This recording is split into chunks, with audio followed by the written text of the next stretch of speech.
اهدنا الصراط المستقيم.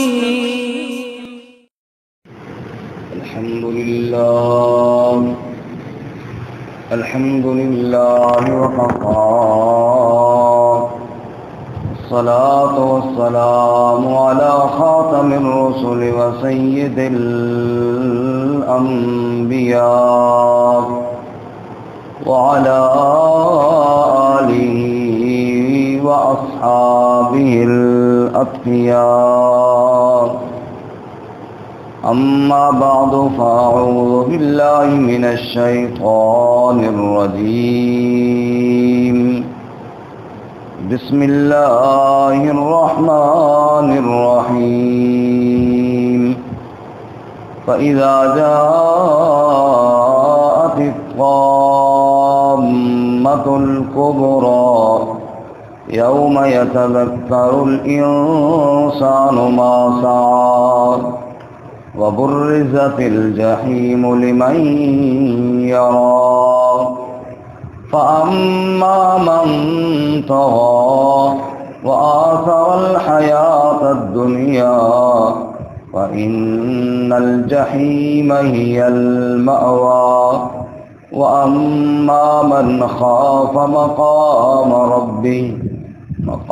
ربه ونهى النفس عن الهوى فإن الجنة هي المأوى.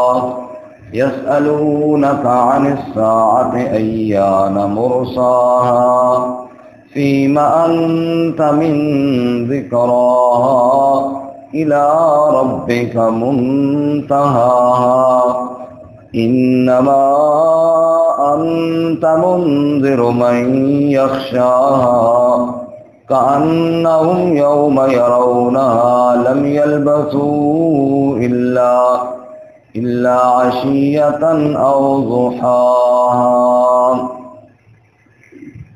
فإذا جاءت الطامة الكبرى پس جب آ جائے گی بڑی آفت، یوم یتذکر الانسان ما سعی، اس دن یاد کرے گا انسان جو اس نے کوشش کی، وبرزت الجحیم لمن یری، اور ظاہر کر دیا جائے گا دوزخ کو اس کے لیے جو دیکھے، فَأَمَّا مَن طَغَىٰ، پس جس کسی نے سرکشی اختیار کی، وَآثَرَ الْحَيَاةَ الدُّنْيَا، اور ترجیح دی دنیا کی زندگی کو، فَإِنَّ الْجَحِيمَ هِيَ الْمَأْوَىٰ، پس بے شک دوزخ ہی اس کا ٹھکانہ ہوگا. وَأَمَّا مَنْ خَافَ مَقَامَ رَبِّهِ، اور بہرحال جو شخص ڈر گیا اپنے رب کے سامنے کھڑا ہونے سے، وَنَهَى النَّفْسَ عَنِ الْهَوَىٰ، اور روک لیا نفس کو خواہشات سے، فَإِنَّ الْجَنَّةَ هِيَ الْمَأْوَىٰ، پس بے شک جنت ہی اس کا ٹھکانہ ہے. يَسْأَلُونَكَ عَنِ السَّاعَةِ، پوچھتے ہیں آپ سے قیامت کے متعلق، ایان مرساها، کب ہے اس کا واقعہ ہونا، فیم انت من ذکراها، آپ کا کیا تعلق اس کے ذکر سے، الی ربک منتہاها، تیرے رب ہی کی طرف اس کی انتہا کا علم ہے. انما انت منذر من یخشاها، بے شک آپ تو ڈرانے والے ہیں جو ڈر جائے اس سے. کأنہم یوم یرونہا، گویا کہ جس دن وہ دیکھیں گے اس کو، لم یلبثوا الا عشیۃ او ضحاہا، تو یہی سمجھیں گے کہ نہیں ٹھہرے مگر ایک شام کا ٹائم یا صبح کا وقت. سبحان ربک رب العزت عما یصفون وسلام علی المرسلین والحمد للہ رب العالمین. اللهم صل على محمد وعلى آل محمد كما صليت على إبراهيم وعلى آل إبراهيم إنك حميد مجيد اللهم بارك على محمد وعلى آل محمد كما باركت على إبراهيم وعلى آل إبراهيم إنك حميد مجيد۔ معزز سامعین، سورۃ النازعات آیت نمبر 34 سے لے کر 46 تک آپ کے سامنے تلاوت کی ہیں۔ اللہ رب العزت ان کے مطابق صحیح بیان کی توفیق عطا فرمائے اور ہمیں قرآن و سنت پر عمل کرنے کی توفیق عطا فرمائے۔ گزشتہ سبق میں آپ حضرات نے دلائل عقلیہ سنے، قیامت کے واقع ہونے پر بطور دلیل کے جس اللہ رب العزت نے آسمانوں کو بنایا، رات اور دن کا نظام بنایا، زمین کو بنایا، پانی برسایا، چارہ اگایا، پہاڑ گاڑ دیے، وہ اللہ تعالیٰ قیامت کو بھی قائم کر سکتا ہے اور اس کے لیے کوئی مشکل نہیں ہے۔ آج کے سبق میں قیامت کے واقع ہونے کا تذکرہ اور اس کے بعد انسان کا انجام، اچھا یا برا۔ ارشاد فرماتے ہیں فَإِذَا جَاءَتِ الطَّامَّةُ الْكُبْرىٰ، پس جب بہت بڑی مصیبت، بہت بڑی آفت وہ آ جائے گی، ایسی بڑی مصیبت کہ کائنات کی ہر چیز جس مصیبت کا شکار ہوگی۔ بعض دفعہ انسان کو بیماری لگتی ہے اپنی ذات تک، بعض دفعہ کوئی ایسا نقصان ہو جاتا ہے، ساتھی گھر والے ساتھ شریک ہو جاتے ہیں، بس اللہ نہ کرے ایکسیڈنٹ ہو گیا کسی کا، 3-4 بندے مصیبت میں شریک ہو گئے۔ بعض دفعہ کوئی اور ایسی مصیبت آئی، تھوڑے زیادہ بندے شریک ہو گئے، جیسے وبا وغیرہ کوئی آ جائے، لیکن تاہم پھر بھی سارے اس میں شامل نہیں ہوتے۔ اور قیامت کی سب سے بڑی مصیبت اس لیے ہے قیامت، اس میں کوئی بھی نہیں بچے گا، نہ زمین میں نہ آسمان میں، سب اس کا شکار ہوں گے۔ آسمان بھی توڑ دیے جائیں گے اور زمین بھی پھٹ جائے گی، نہ اوپر کوئی بچے گا نہ نیچے کوئی بچے گا، اور موت کا ایسا جھٹکا چلے گا جو ہر ایک کو اپنی لپیٹ میں لیتا جائے گا۔ اس لیے فرمایا طامۃ الکبریٰ، بہت بڑی مصیبت اور بہت بڑی آفت۔ یوم یتذکر الانسان ما سعی، اس دن انسان سوچے گا جو اس نے کوشش کی، یعنی اپنے اعمال پہ اس دن سوچے گا کہ یہ میں نے کیا کر دیا، مجھے کرنا کیا چاہیے تھا اور میں کرتا کیا رہا، میں کس غفلت میں پڑا رہا، میں کس نادانی میں پڑا رہا۔ جیسا کہ قرآن پاک میں کئی جگہ ذکر ہے کہ انسان اس دن افسوس کرے گا، اور یوم یعض الظالم علی یدیہ، افسوس کے ساتھ ہاتھ کاٹ کھائے گا۔ جیسے بندہ افسوس میں نا حسرت کے ساتھ منہ میں انگلی دباتا ہے، اور میں وہ کاٹ کھائے گا اور کہے گا یا ویلتا لیتنی لم اتخذ فلانا خلیلا، ہائے افسوس، ہائے میری غلطی، میں فلاں کو دوست نہ بناتا، لقد اضلنی عن الذکر، جس نے مجھے اللہ کے حکم سے دور کر دیا۔ یا لیتنی قدمت لحیاتی، اے کاش میں اپنی اس زندگی کے لیے کوئی اعمال آگے بھیج دیتا۔ پتہ نہیں کیا سے کیا چیخے گا اور افسوس کرے گا، کیونکہ اس دن اسے یاد آئے گا کہ میں نے کرنا کیا تھا اور میں کرتا کیا رہا۔ آج دوزخ کا صرف ہم نے نام سنا ہے، اس دن دوزخ سامنے آ جائے گی۔ وجیء یومئذ بجہنم، جہنم کو لایا جائے گا اور 70 ہزار لگامیں ڈال کے لایا جائے گا، اور پھر بھی وہ چیخے گی اور دھاڑے گی اور کہے گی رب کے دشمنوں کو میرے قریب کرو، اللہ کے نافرمانیوں کو لے آؤ میرے پاس۔ وبرزت الجحیم لمن یرا، دوزخ کو ظاہر کر دیا جائے گا اس کے لیے جو دیکھے، دیکھنے والوں کے لیے سامنے کر دیا جائے گا، اور پردے اس دن ہٹا دیے جائیں گے۔ اب آگے انجام ہے 2 قسم کا۔ اب اگر ایک بندہ سرکش رہا ہے تو دوزخ میں جانا ہے، اور فرما بردار ہے تو جنت میں جانا ہے۔ اس لیے فرماتے ہیں فَأَمَّا مَن طَغَىٰ، پس بہرحال وہ بندہ جس نے سرکشی کی، نافرمانی کی، بغاوت کی اور اللہ کے احکامات کو ٹھکرایا، وآثر الحیات الدنیا، اور ترجیح دی دنیا کی زندگی کو، مفاد سامنے آیا دنیا کا اور آخرت کو بھلا ہی دیا اور دنیا کا نفع حاصل کر لیا۔ مثال کے طور پہ کوئی بھی گناہ ہے، وقتی طور پر تو اس کی لذت اس کو ترجیح دی، اور وہ مستقل اس کا گناہ تھا اس کو بھلا دیا، ترجیح دی دنیا کی زندگی کو، آخرت کو بھلا دیا۔ اسی طرح مالی نفع تھا، دیکھا کہ دنیا میں فائدہ مل رہا ہے، کسی کا حق دبانا تھا یا حرام کا کوئی طریقہ کار تھا، اس سے پیسے آ رہے، آنے دو، ابھی تو کام چلتا ہے، اور یہ بھول گیا کہ کل میں نے رب کے سامنے جا کر اس کا حساب بھی دینا ہے اور اللہ تعالیٰ کو میں کیا جواب دوں گا۔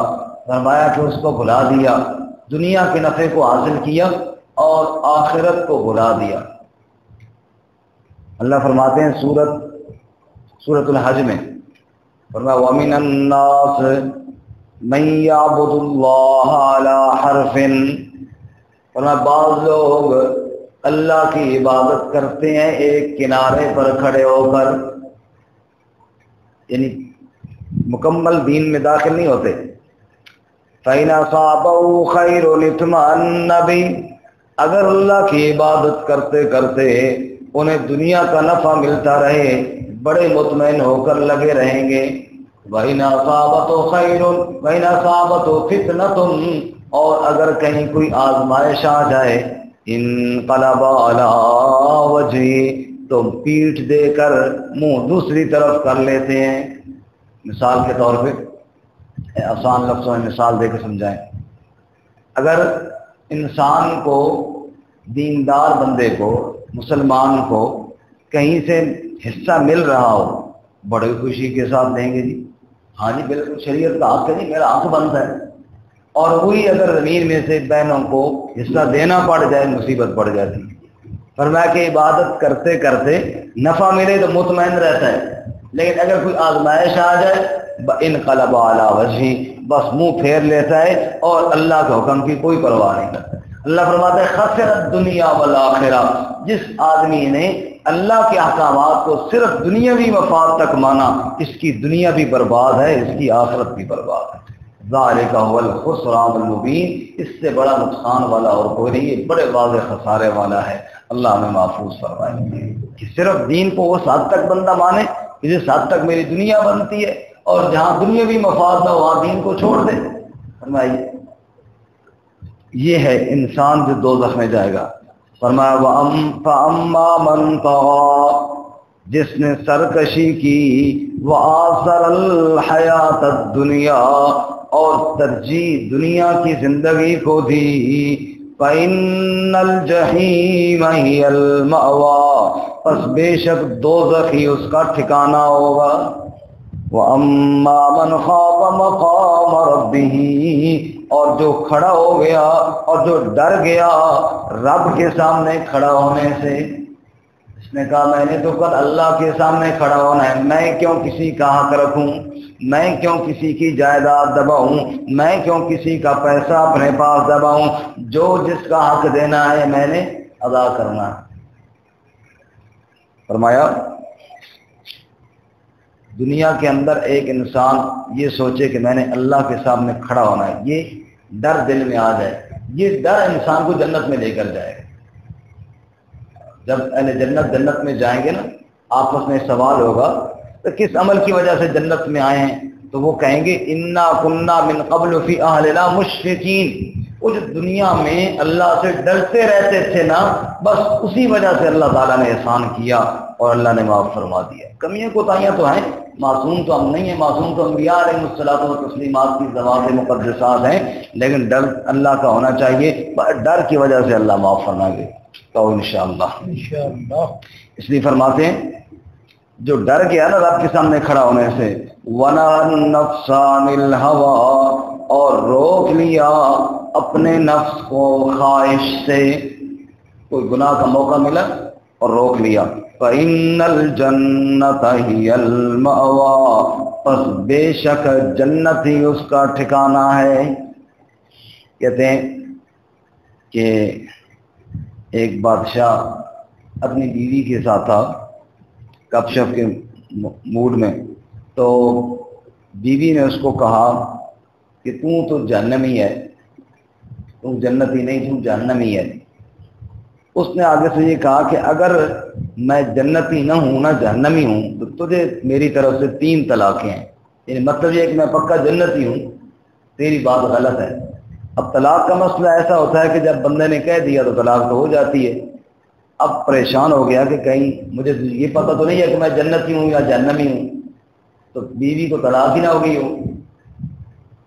تو مختلف علماء سے مسائل پوچھے گئے، حضرت امام ابو حنیفہ رحمۃ اللہ علیہ سے جب پوچھا گیا تو انہوں نے فرمایا کہ آپ یہ بتائیں بادشاہ سلامت کہ کوئی ایسا موقع کہ جب آپ کے سامنے گناہ کا موقع آیا ہو، رکاوٹ بھی کوئی نہ ہو، موقع بھی میسر ہو، آپ کرنا چاہتے بھی ہوں، لیکن صرف اس وجہ سے آپ نے چھوڑ دیا ہو کہ اللہ دیکھ رہا ہے اور کل اللہ کے سامنے میں نے حاضر ہونا ہے۔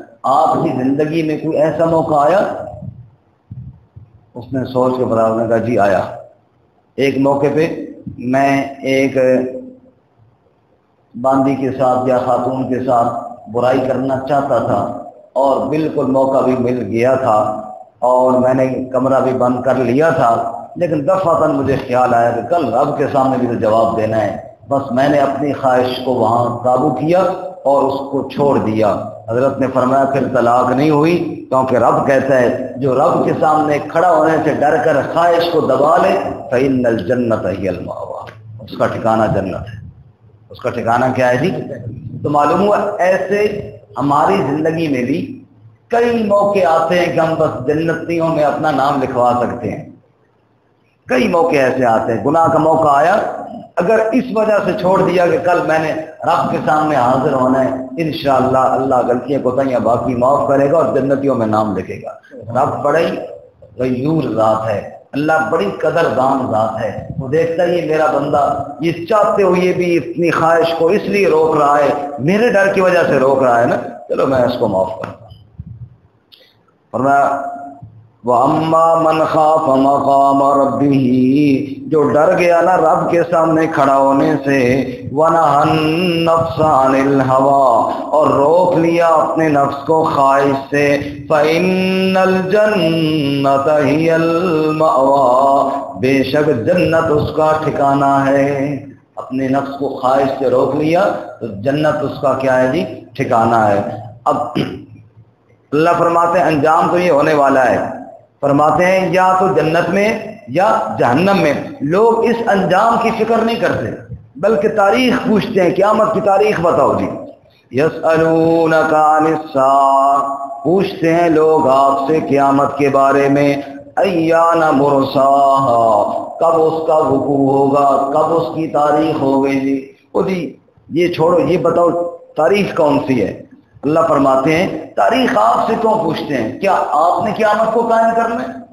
آپ تو ڈرانے والے ہیں نا قیامت سے، قائم تو کس نے کرنا ہے؟ اللہ تعالیٰ نے۔ اللہ فرماتے ہیں آپ سے تاریخ پوچھتے ہیں قیامت کی، فیما انت من ذکراہا، آپ کا کیا تعلق اس کے ذکر سے؟ آپ سے تاریخ پوچھتے ہیں، یہ کیوں پوچھتے ہیں؟ کبھی آپ نے عالم الغیب ہونے کا دعویٰ تو نہیں کیا؟ آپ یوں دعویٰ کرتے جو چاہو مجھ سے پوچھو میں سب کچھ جانتا ہوں، چلو پھر تو حق بنتا تھا ان کا کہ وہ پوچھتے۔ آپ تو کہتے ہیں میں تمہیں اللہ کے عذاب سے ڈرانے کے لیے آیا ہوں، وہ کہتے تاریخ بتاؤ۔ تاریخ عذاب میں نے نہیں دینا، عذاب کس نے دینا ہے؟ اللہ تعالیٰ نے۔ آپ کا کیا تعلق اس سے؟ حدیث جبرائیل، حضرت جبرائیل آئے، عمر رضی اللہ تعالیٰ عنہ فرماتے ہیں ہم لوگ نبی پاک صلی اللہ علیہ وسلم کے پاس بیٹھے تھے، اطلع علینا رجل، اچانک ایک شخص آ گیا، کپڑے بالکل سفید اور بالکل اس پہ سفر کا کوئی نشان کوئی نہیں، بال بڑے سیاہ، اور ہم میں سے اس کو کوئی جانتا بھی نہیں، یعنی باہر سے اگر آیا ہوتا تو سفر کے نشانات ہوتے تو گھوڑے اونٹوں پہ سفر ہوتے ہیں، مٹی پڑی ہوتی ہے، یہ بھی بالکل کوئی بالکل صاف ستھرا، اور ہم میں سے کوئی جانتا بھی کوئی نہیں۔ وہ آئے اور جس طرح ہم تشہد میں بیٹھتے ہیں نا، یوں دوزانو ہو کر اللہ کے نبی کے سامنے بیٹھے، ہاتھوں کو یوں رکھا اور بڑے ادب کے ساتھ بیٹھ کر سوال کیا کہ ایمان کیا ہے؟ آپ نے بتایا اللہ پر، آخرت پر، فرشتوں پر، قیامت پر یقین رکھنا۔ اچھا، اس نے کہا جی صدقتا، بالکل آپ نے ٹھیک بتایا۔ عمر کہتے ہیں بڑی حیرت ہوئی، سوال بھی کر رہے ہیں اور جس سے معلوم ہوتا ہے کہ پتہ کوئی نہیں ہے، اور آگے تصدیق اس طرح کر رہے ہیں جیسے پہلے سے پتہ ہے سارا کچھ۔ پھر پوچھا اسلام کیا ہے؟ کہا جی نماز، روزہ، حج، زکات۔ کہا جی صدقتا، یہ بھی آپ نے ٹھیک بتایا ہے۔ اب پھر حیران ہوئیے۔ پھر پوچھا جی احسان کیا ہے؟ کہا اللہ کی یوں عبادت کرو گویا اللہ کو دیکھ رہے ہو۔ نہیں تو اتنا یقین کو رکھو نا کہ اللہ مجھے دیکھ رہا ہے۔ کہا جی ٹھیک ہو گیا۔ اچھا قیامت کب آئے گی؟ کہا جی مل مسئول عنہا بعالم من السائل، جس سے پوچھا جا رہا ہے وہ سائل سے زیادہ نہیں جانتا۔ جتنا آپ جانتے ہیں اتنا میں جانتا ہوں، یعنی جس طرح آپ کو علم نہیں اس طرح جواب دینے والے کو بھی اس کا علم نہیں۔ اچھا پھر ایسے کرو، اس کی کوئی نشانیاں بتا دو۔ ان تلد الامۃ ربتہا، فرمایا کہ باندی اپنے مالک کو جنیں گی، اولاد ماں باپ کی اتنی نافرمان ہو جائے گی کہ ماں باپ کو باندی اور غلام سمجھیں گے، ماؤں کو نوکر سمجھیں گے، نوکرانیاں، اور باپ کو غلام سمجھیں گے۔ یہ حالت ہو جائے گی، اور لوگ بڑی بڑی عمارتوں پر فخر کریں گے۔ تو برکت عمر فرماتے ہیں مجھے بڑی حیرت ہوئی اور لوگوں کو بھی ہوئی کہ پتہ نہیں یہ بندہ کون ہے۔ چلے گئے وہ سوال کر کے۔ آپ نے ایک دن کہا عمر پتہ ہے وہ سائل کون تھا؟ میں نے کہا جی نہیں۔ کہا وہ جبرائیل علیہ السلام تھے، وہ آئے تھے تمہیں یہ سکھانے کے لیے کہ سوال کرنا ہو تو کس طرح ادب کے ساتھ بیٹھ کر پوچھا جاتا ہے اور کیسے کیا جاتا ہے، وہ تمہیں دین کے طریقہ اور سوالات کا طریقہ سمجھانے کے لیے آئے تھے۔ بہرکیف اس حدیث میں بھی ہے، حدیث جبرائیل میں بھی، جب قیامت کی تاریخ کے بارے میں سوال کیا تو آپ نے کہا اس کا علم اللہ ہی کے پاس ہے، یعنی سائل اور مسئول عنہا دونوں نہیں جانتے۔ یہاں بھی اللہ یہی فرماتے ہیں، آپ سے بار بار وہ تاریخ کا پوچھتے ہیں کہ قیامت کی ڈیٹ بتاؤ وہ کب آئے گی، اس سوال کا آپ کے ساتھ کوئی تعلق نہیں۔ فیما انت من ذکرہا، آپ کا اس کے ذکر کے ساتھ کوئی تعلق نہیں۔ الی ربک منتہاہا، اس کا علم کس کے پاس ہے؟ اللہ۔ الی ربک منتہاہا، اس علم کی انتہا رب کے پاس ہے۔ کوئی مجھ سے پوچھے، میں استاد سے پوچھوں، وہ کسی اور سے پوچھے، وہ صحابی سے پوچھے، وہ جناب نبی سے پوچھے، نبی جبرائیل سے پوچھے، بات کہاں جائے گی؟ رب تک ہی۔ پوچھتے رہیں لیکن رب کے علاوہ کوئی جانتا نہیں۔ الی ربک منتہاہا، اس سوال کی انتہا پہنچے گی تو رب تک پہنچے گی، اللہ کے علاوہ کوئی نہیں جانتا۔ انما انت منذر من یخشاہا، بے شک آپ تو ڈرانے والے ہیں جس کے دل میں کوئی خوف خدا ہو۔ آپ تو قیامت قائم کرنے والے نہیں، آپ قیامت سے ڈرانے والے ہیں۔ کأنہم یوم یرونہا، اب تو یہ سمجھتے ہیں نا کہ قیامت شاید بہت دور ہے، جس دن قیامت کو دیکھ لیں گے دنیا کی زندگی ایسے لگے گی لم یلبثوا الا عشیۃ او ضحاہا، گویا کہ دنیا میں ایک پچھلا ٹائم دن کا آدھا حصہ اتنا ہی ٹھہرے ہیں، او ضحاہا یا صبح کا ایک وقت ٹھہرے ہیں۔ یہ دنیا کی جتنی زندگی ہے یہ ایک لمحہ یا ایک تھوڑا سا وقت ان کو نظر آئے گا، اور آخرت کی ہولناکیوں کو دیکھ کر سب کچھ بھول جائیں گے۔ آج ہم دیکھیں نا، کسی کی ہم میں سے 40 سال عمر ہو گئی ہے، کسی کی 50 سال، کسی کی 30 سال، یہ پچھلی زندگی کو آپ دیکھیں، وہ جو 40 سال ہیں ایک منٹ کے لیے سوچیں، وہ خواب کے علاوہ کچھ نظر تو نہیں آتا نا۔ ایسے ہی یہ دنیا کی ساری زندگی بھی ایک خواب نظر آئے گی۔ بچپن میں وہ کھیلتے تھے، وہ جناب کئی دفعہ یہ پتنگ اڑ جاتا ہے، دیکھا ہوگا بچوں کو کوئی پرواہ نہیں ہے، وہ بھاگ رہے ہیں، لوگوں کے سامنے گر بھی جاتے ہیں کئی دفعہ۔ آج اگر کوئی کہے نا کہ پتنگ جا رہا ہے تو حاجی صاحب ذرا پکڑ کے لے آؤ، ہم بھاگیں گے پتنگ کے پیچھے؟ نہیں، وہ ایک خواب ہے اور اس پر افسوس کے علاوہ کچھ نہیں۔ عجیب سا لگتا ہے کہ یار میں یہ کرتا رہا، میں نے یہ کیا. ایسے ہی آخرت میں جب جائیں گے تو بندہ دنیا کی زندگی ایک خواب ہوگا اور بندہ کہے گا یار یہ اس پتنگ کے پیچھے میں بھاگتا رہا ہوں, اس دنیا کے پیچھے میں بھاگتا رہا ہوں, اور اللہ کی کسی حکم کی میں نے پرواہ نہیں کی ہے. اللہ تعالیٰ ہمیں عمل کی توفیق عطا فرمائے. ترجمہ دوبارہ سنیں.